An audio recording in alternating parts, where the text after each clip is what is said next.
করিমগঞ্জ শহর লাগোয়া বাখুরশালের জাবাইনপুর এলাকায় রবিবার সাত সকালে এক রোমহর্ষক খুনকাণ্ড সংঘটিত হয়েছে। এতে এলাকা জুড়ে চাঞ্চল্যের সৃষ্টি করছে। জানা গিয়েছে, আজ সকাল আনুমানিক 5 ঘটিকার সময় উল্লেখিত এলাকার বাসিন্দা আব্দুল শহীদ তার স্ত্রী জবা বেগমকে ধারালো দা দিয়ে কুপিয়ে হত্যা করেন।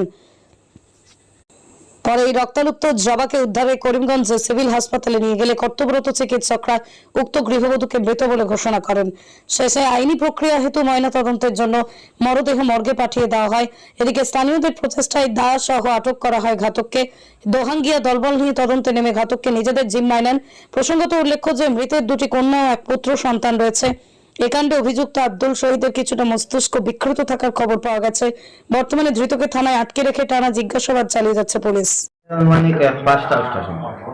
আমার হঠাৎ ফোন করছেন, তো ফোন নম্বর তো আমি জানি না। আমার একটা ফোন আইছে আমার বোনের যে নম্বর একটা দিয়ে করার বেলা কইছেন যে তোরা হসপিটাল লইয়া যাইতাম, তোমার বাইরে তোরা 8 ফার্ম বলা কাটি দিছে, তুলা কাটিলে এখন আমরা অ্যাম্বুলেন্স আনিয়া খাইবা কাটিছে, আমরা তো জানিয়ে না কি তাতে হয়তো ফোন কাটি দিচ্ছেন, তখন তো আমি আর জানিয়ে না। এরপরে তো আমরা হসপিটাল গেছি, করিমগঞ্জ সিভিল হাসপাতাল গিয়া দেখে তো বেডে এমনি ফালাই আসা। তো তখন আমরা তার আল্লাহ চিন্তা করে আরো বাইরে মানুষ আমার আইসন, আমার ভাই ওখানে আইসন, বইন আইসন, আর অনেক আইসন।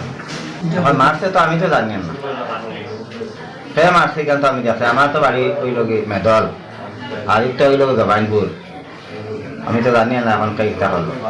ছেলে মেয়ে 3 জন, 2টা মেয়ে 1টা ছেলে। আমি এরকম শুনি আর, কিন্তু আমি দেখছি না চৌকে, এরকম শুনছি আমি মানুষের লাভ হয়েছে। তো আমি তো দেখছি ওখানে আসন, এখন পুলিশও আসন আর আইসেন। তো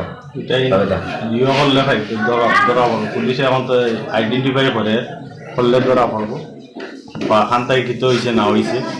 তবে এখন আমরা যেটা গিয়ে আমরা ডাক্তার রিপোর্ট যেটা পাইছি, অলরেডি এখানে গিয়ে যে রিপোর্ট পাইছি 3 ঘন্টা আগে মেয়েটা মারা গেছে।